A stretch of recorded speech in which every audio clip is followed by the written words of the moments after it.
Hey, Gutbox here. So, San Diego Studios stream tonight. We're going to go over everything they talked about from the upcoming patch 1.1. We talked about the last patch and my thoughts on it and the game. Just basically general sense. Not a lot changed with hitting. Exit velocity, I think on line drives are still a little screwed up. You don't hit as many home runs as you should with like the best home run hitters of all time. So, we do this live on stream, of course. So, we're going to go through basically all the cards and kind of what Ramon talks about at the start on the patch for 1.10.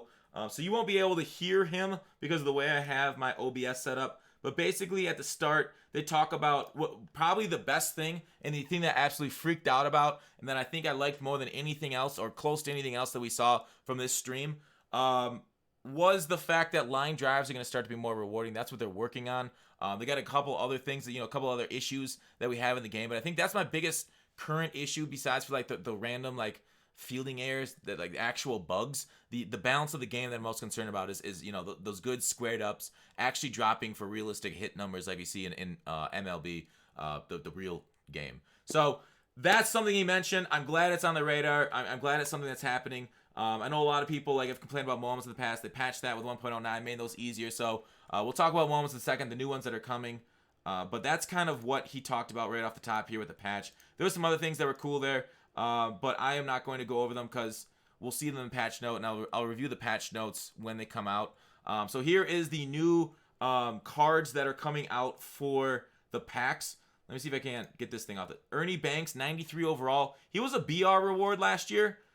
So a BR reward, that's nicer to get one out of packs because he's going to be a lot cheaper. Ernie Banks, it's good that he's not, 200,000 stubs like he was last year, but overall, since they nerfed hitting, he was amazing last year due to that power.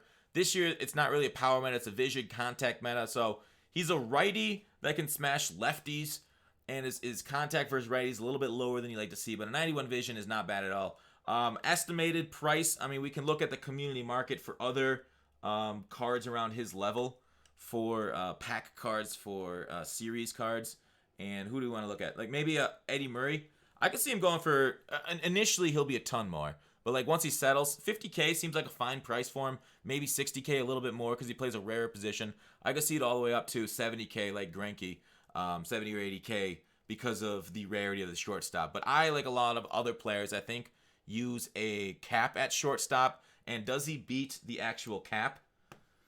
He's not better than my cap. I think the biggest issue I have with Ernie is his speed. And, of course, the contact versus righty. Because you'll face righties probably 60% of the time. And you'll face righty relievers quite often. So, having low speed at the shortstop position where you want to stop a lot of bloopers.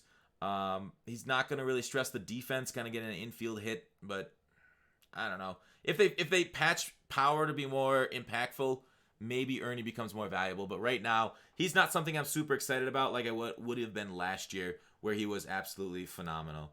All right, moving forward, the other headliner card that's coming out of packs tomorrow. These are kind of like the lower end excitement right now. We're getting to the 399s that are getting shown.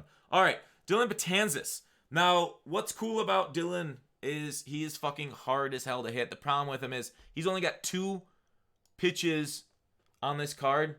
A fastball and a slurve. The slurve, they said, is 99 movement, so of course it's going to be devastating. He doesn't have the third pitch like he does on his live series card, that knuckle curve, which adds another kind of dimension to his pitching repertoire. So his hits per 9, K per 9 are phenomenal. A little harder to control, but that's nothing outrageous. That's pretty good control for a Betances.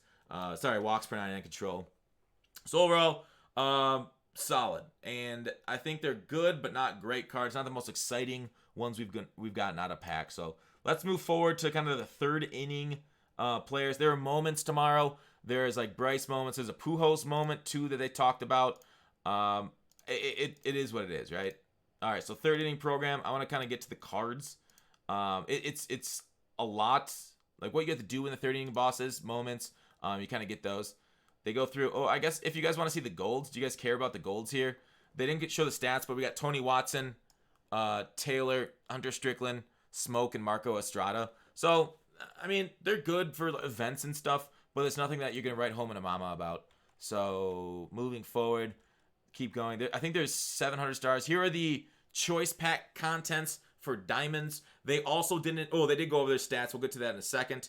Brandon Morrow. Overall's in the third inning is 99 overall, if you guys haven't shown. So Morrow, four-seam cutter slider. The cutter and slider have a lot of similar action. If that cutter was a changeup, I would be in love with this card, but his K per 9, hits per 9 isn't out of this world. But man, he can throw it. So anybody with high velocity on Hall of Fame and Legend are great. A little bit worse on All-Stars. You want a little bit more movement and kind of like baiting him out of the zone with off-speed stuff.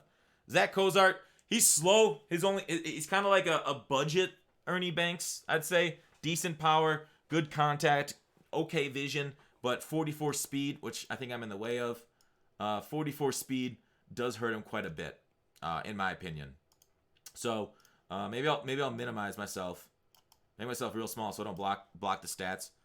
So Cozart's fine. I think I'll write home to your mama. David Price, I like his repertoire. Oops, they went too fast for me. I like Price's repertoire with a two-seamer at 96. He's got good break, 94 break on the. So the two-seamer, if it acts like it's got a lot of break, more like a sinker, it's nice. But two-seamers generally are lit up pretty hard in this game. But he's got a cutter to kind of keep the batters honest. I like the movement that both sides of those pitches. I prefer sinker-cutter combo, but two-seamer, depending on the movement, is amazing. And he's got a change-up knuckle curve too. So not a bad selection. If his four-seamers replaced, maybe like a, what would I say, like a slider, that'd be kind of cool. But here it is what it is. 44 speed, I'm fast enough. Yeah. So this Rickey Jackson card, when he first came up, everybody was like, oh my God, remember 17's Rickey Jackson? And yeah, that card started the year as a stud from Conquest. This one isn't quite like that. The power doesn't play. The contact and vision are okay. He doesn't really fit this meta. Low fielding, low speed. So Reggie Jackson, it's unfortunate what they did to him. But I don't think he's usable in Diamond Dynasty.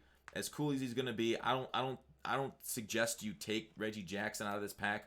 So if I were to pick one, the guy I'm gonna go with, it might be Morrow, but I don't think I have a really spot in my pen for him. Once I get Hoffman, once I get to the next gold level. Did I say Rickey Jackson? Sorry, Reggie Jackson.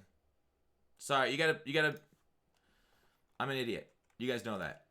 Don't bully me, Ricky.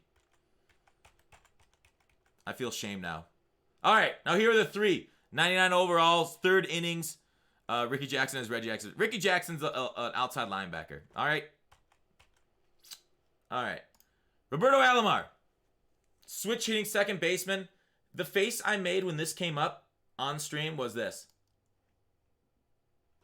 Like this is godlike. The problem is he's got no secondary position. If you could play shortstop, Ricky Bobby. If you get a shortstop, that'd be great. He fits this meta perfectly. Good speed, good fielding, great vision, great contact, and a freaking switch hitter. Love it! Oh, this is going to be my pick, number one. I don't want to spoil anything, but this is my number one pick. Even though I have Hornsby, Hornsby's moving to third. I love switch hitters. I love having the advantage no matter what when I'm at bat. This is, like, honestly, you don't even need boner pills anymore. If you're 80 years old, just take a look at this Roberto Alomar card, and you'll instantly get aroused, because this is just glorious. So, Alomar, phenomenal. This is my man. And it's going to be hard to choose another guy. So, we'll see. We'll talk about the market and how much I think they're going to go for after I'm done going through all the content. Verlander, his stats, he throws 98. He's basically Nolan Ryan there with a fastball. But what's different about this card is that he has got much better control. So he's going to be Nolan Ryan with control. The thing is, I don't know how well his other stuff will play, but this break makes me think it's going to play amazingly. So because he doesn't have that 70 mile per hour, that really slow thing that kind of differentiates cards. Because having a tune up for 98, 99, 100, and then sit back on a 25 to 30 mile per hour difference on the next pitch is tough. But he's got a slider, circle change, cutter, curve, and great secondary stuff. Pink Ranger, thanks for subbing. Appreciate it. No lie, I also have a semi I want to watch. Good. Thanks, Clifton Rouse. So his secondary stuff, His slider, if it's like a washout slider, if it just flies out of the zone, I can see this guy being a pain in the ass to hit. And he's going to be a pain in the ass. You're going to see him a lot. I'd imagine these cards go for, I mean, right away they're going to go for a ton. But they're going to get down to the same as the other bosses. What, 40 to 50 probably, just because they're 99 overalls. But Madison Bumgarner got down to 35 as a 99 overall. But yeah, this Verlander is... If you didn't think hitting was hard already, SDS just pooped on your chest and showed you who's daddy. So it's a tough choice. I'm still Alomar. I'll probably end up buying Verlander down the road, and then Rickey Henderson, another one that I might have to just buy too, because these stats are stupid as fuck. Also, wow. Over 100 contact both sides, 112 vision. I know he's got power, but you're not gonna hit that many home runs in this game as it is. Until like maybe 1.10 might patch that as they promised, hopefully. But yes, all three of these players will make like God squads. All three of them. So don't get me wrong, I don't think there's a wrong choice here. But Rickey, woo! 99 speed, arm strength 83, so it's lesser than somebody like Ichiro out there. But I think 83 can play, definitely play out there. But like again, if you didn't think it was hard enough to hit already, how many balls is he going to rob in left field? Like, go ahead, play your Mays, your Rickey, your Gwynn, and go ahead and go play like at Laughing Mountain, and they'll just still swallow up all the balls everywhere because the raw steal and sex appeal that those guys have. Yeah, Rickey's and his original card, the one I got for the pre-order, I want to see. Let me see how well he hit for me. That guy hit well above his stats. I mean, here's the thing. Speed doesn't slump. All right? There's one thing speed does. It doesn't slump. And, all right, secondary. Whoa. Oh, I sold him. Oh, I sold his ass. That was not a good move, but I sold him. Let's look for Henderson here. So, an improved card from that. Oh, he only had 355 for me. Okay, I thought it was over 400. But yeah, see, at 355 for me, solid. I didn't steal as much as I thought I would. But yeah, he hit well for me for a very long time. But anyways, this Rickey Henderson, very, very nice. All right, moving on.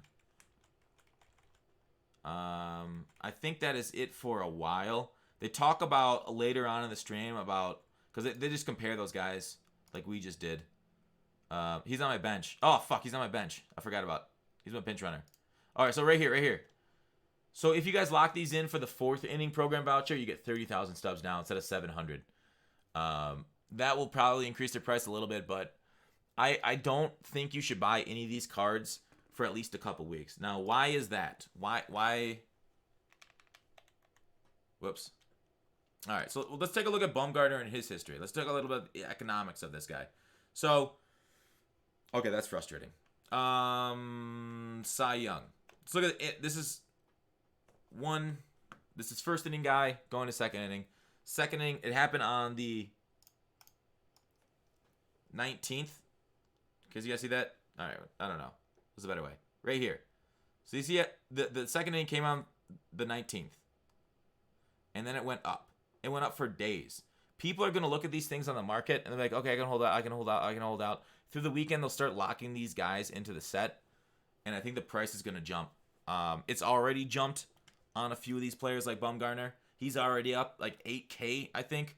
He would maybe more closer to 6K. He's up 6K from yesterday. And because I ended up buying I ended up buying Bumgarner and Cabrera earlier this week. Cabrera's up like 10K from where I got him at 35. But then I put it in for the sell now. So I would expect them to kind of get to 50K once people realize that. Because if you decide to grind overnight to be the first ones to sell those new 99 overalls, because people are going to go crazy for that. Those guys could go for 300K like we saw with Bumgarner right away. Like looking at his marketplace.